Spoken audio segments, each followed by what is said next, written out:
Assalamualaikum warahmatullahi wabarakatuh. Para pemirsa yang berbahagia, yang sama-sama dimuliakan oleh Allah. Inna lillahi wa inna ilaihi raji'un.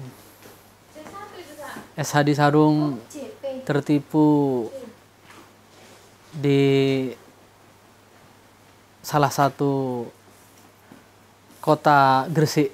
Hajar bos. Baik para pemirsa, ini sebagai mungkin peringatan, dan ini tolong bagikan ke bermacam-macam grup ya. Nah, ini ada sarung bagus pemirsa ya. Masih kehilangan sekitar 200. Mau sedih, tapi ngapain sedih pemirsa ya. Baik para pemirsa yang berbahagia, untuk kali ini memang khusus kali ini adalah curhat ya. Curhat karena SHD Sarung Surabaya tertipu dengan keuangan kurang lebih 15 juta. Gimana ceritanya Ustadz? Nah, ini kita mulai kronologinya.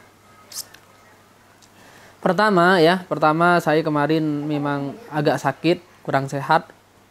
Akhirnya saya periksa sebelum makan pagi sama istri. Kemudian ketika habis makan itu ada WA dari seorang ibu-ibu bahwa mau beli sarung, katanya 1000 pitch yang paling murah. Nah, kalau sudah 1000 pitch paling murah, kasih Wadimor. Ada yang lebih murah lagi? Ada, dikasih. Kemudian setelah itu saya sudah agak curiga, mirsa, masa 1000 pitch buat apa gitu. Akhirnya setelah saya berangkat ke rumah sakit, periksa, pas sambil nunggu itu dia itu ternyata salah, bilangnya hanya 100 pitch ya. Akhirnya nambah lagi 150, dan yang ngomong itu perempuan, perempuan bisa. Akhirnya percaya saya, nggak terlalu menghiraukan, tapi saya nggak ngomong, istri saya ngomong, saya hanya dengar dari jauh karena saya kurang sehat. Pas waktu itu saya pulang, kemudian sudah jadi fix sarungnya. Setelah selesai sarung Wadimor, minta sarung yang lebih murah, kemudian minta BHS Cosmo yang agak murah ya. Intinya Cosmonya ada yang gold 7 dan yang silver kurang lebih 12. Dan banyak sarung, intinya kalau diuangkan semuanya dengan Wadimor dan sarung-sarung yang lain kurang lebih 15 juta menurut saya harga pasarannya. Akhirnya ya janjian, katanya mau dikirim kapan. Memang orangnya nelponnya jelas pemirsa ya, perempuan pemirsa. Dia itu bilangnya saya di pasar Diriyurijo Gresik, dekat dari sampean katanya, dari rumah sampean. Tak cari, minta share lokasi. Ya, sentra gimana, Dik? Sentra baru Diriyurijo Gresik. Pasar Sentra Baru Diriyorijo Gresik, dia. Itu ceritanya. Kemudian saya bilang minta alamat lengkapnya, Dik, minta share lokasinya. Akhirnya share lokasi menurut saya. Dan alamat lengkapnya juga ditulis. Bahwa dia itu katanya jualan di Peracangan, di pasar itu, bukanya dari habis asar sampai jam 10 malam. Nah, nelpon jelas pemirsa saya, kami nggak curiga. Akhirnya setelah itu kami, karena sudah deal, kami siapkan sarungnya. Nanti karena rumah saya kan agak ke dalam misalnya, nanti soalnya nyewa driver. Nah, janjian biar gak malam-malam, habis asar aja. Kami pesan habis asar, kami istirahat dulu setelah duhur sebentar, setelah duhur kemudian asar sudah dipersiapkan, dan alhamdulillah siap semua sudah. Dengan jumlah kurang lebih 170 atau 180 sarung atau 200-an, berapa enggak? Banyak ya, pokoknya kurang lebih 200 lah, 200 sarung Wadimor dengan BHS dan sarung-sarung yang lain dengan mangga, wallah alam bisawab ya, pokoknya banyak. Kemudian setelah itu kami kirim, berangkat habis asar kurang lebih jam 4 kurang ya, berangkat ke sana, naik tol, nyampe ikut share lokasinya. Ternyata sampai ke sana itu share lokasinya jauh dari pasar Sentra Baru Diriyorijo itu, jauh menurut saya. Kurang lebih 12 menit kalau ke pasarnya. Akhirnya saya, istri saya itu foto tempat, saya sudah nyampe di sini sesuai dengan share lokasi. Kemudian di masjid, dan orangnya paham ya, saya tahu itu. Tunggu aja mau dijemput karena supirnya itu apa kesusu lambat, nunggu cek lamanya gak datang-datang, akhirnya langsung ke pasarnya, pasar sentra baru di Riau Gresik itu, di Riau Gresik itu, masuk ke dalam. Setelah masuk ke dalam sampai maghrib, sampai adzan maghrib, sampai ke sana dijemput, katanya ditelepon. Sayangnya ketika di video call dia itu nggak angkat menurut saya. Tapi setelah di telepon dia itu WA. Ya tunggu aja nanti apa namanya? Yoga. Yuko Kulo katanya. Yuko Kulo akan ke sana. Jemput. Saya nggak paham Yuko menurut saya. Ternyata anaknya. Nyampe saya nggak tahu kalau dia itu anaknya. Ternyata dia itu bajingan tengik menurut saya. Bajingan si tengik lagi menurut saya. Semoga naudzubillah menurut saya. Semoga semuanya nggak tertipu seperti saya. Kemudian setelah itu, setelah diterima, dijemput ikuti saya. Dia itu agak menjauh, mungkin takut plat nomornya kelihatan. Dia itu pakai beat terbaru. Ketika dikejar, suruh ikuti dari belakang, ikuti. Tapi dia itu agak menjauh. Saya marah-marah, gimana? Katanya orang suruh ikuti, tapi kok menjauh? Mungkin takut plat nomornya kelihatan, mungkin menurut saya. Akhirnya setelah itu lewat, kembali lagi masuk ke pasar lain, sama pasarnya, tapi pasarnya tutup dan agak gelap ini saya. Gelap tertutup. Sampai ke sana turun. Setelah turun, alasan mau buka pasar ternyata pintunya terkunci, gak bisa terbuka pasarnya saya. Si telepon dulu anunya apa? Abahnya. Karena ini naudzubillah menurut saya, kalau saya ketemu tak injak tak sampai mati menurut saya, mangkel aku. Akhirnya ya, setelah itu karena pintunya memang gerbang nggak bisa dibuka, saya nggak bertanya-tanya, katanya buka habis asar sampai jam 10 malam, dia tutup, nggak tanya-tanya menurut saya, sambil korokan orangnya menurut saya, tenang orang tadi itu serem menurut saya. Akhirnya abahnya datang, menurut saya abahnya, karena memang bilang abah menurut saya, seperti kiai menurut saya. Sarungan pakai batik, mau punya seperti memang gitu punya pondok lah. Sempat saya videonya ada di YouTube, sudah saya posting ya, tolong itu sebarkan. Gak pakai masker tapi dibuka dikit ya. Tapi sayangnya saya itu ya memang namanya salah, sepedanya gak kena plat nomornya, karena andaikan di depan ada plat nomornya kelihatan, yang belakang ada plat nomornya tapi nggak bisa di video menurut saya.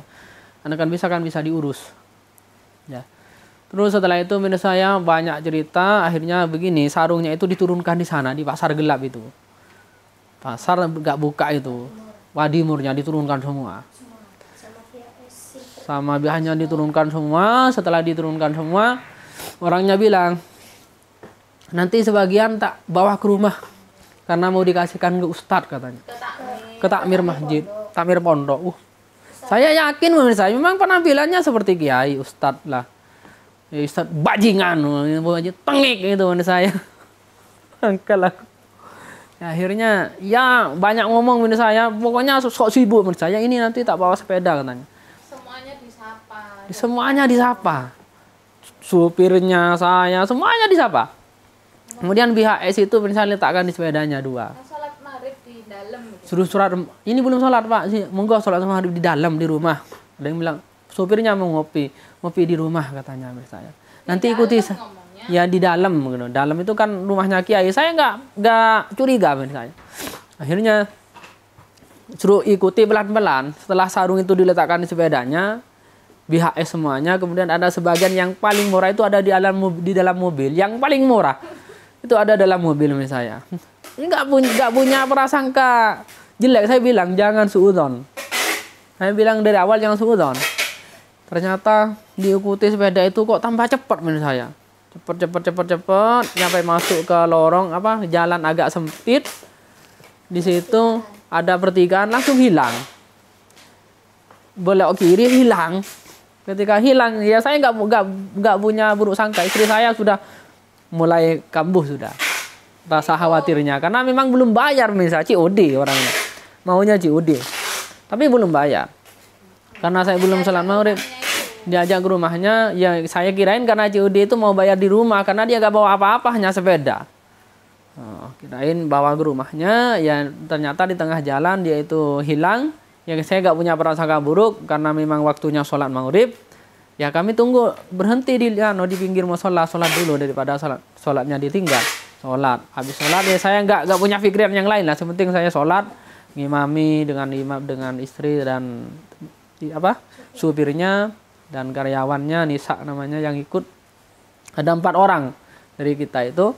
Setelah sholat saya bilang assalamualaikum, langsung bilang istri coba hubungi, suruh hubungi. Tapi sambil dikir itu saya. Dihubungi ternyata sudah nggak aktif saya. Memanggil sudah, bukan berdering. Akhirnya setelah itu istri saya kok rodok takut saya, karena saya nggak takut karena yakinnya dia punya pondok pesantren saya.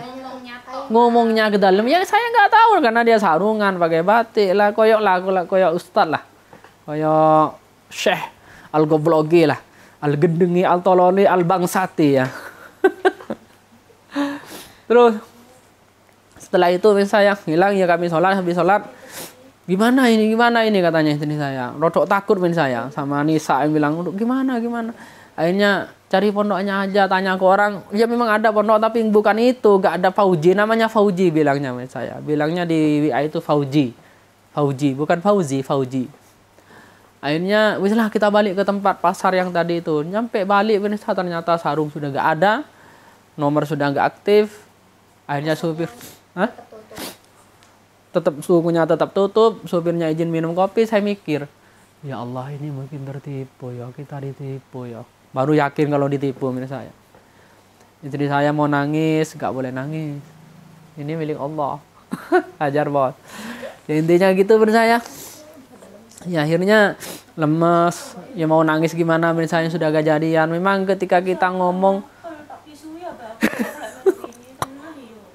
akhirnya setelah itu menurut saya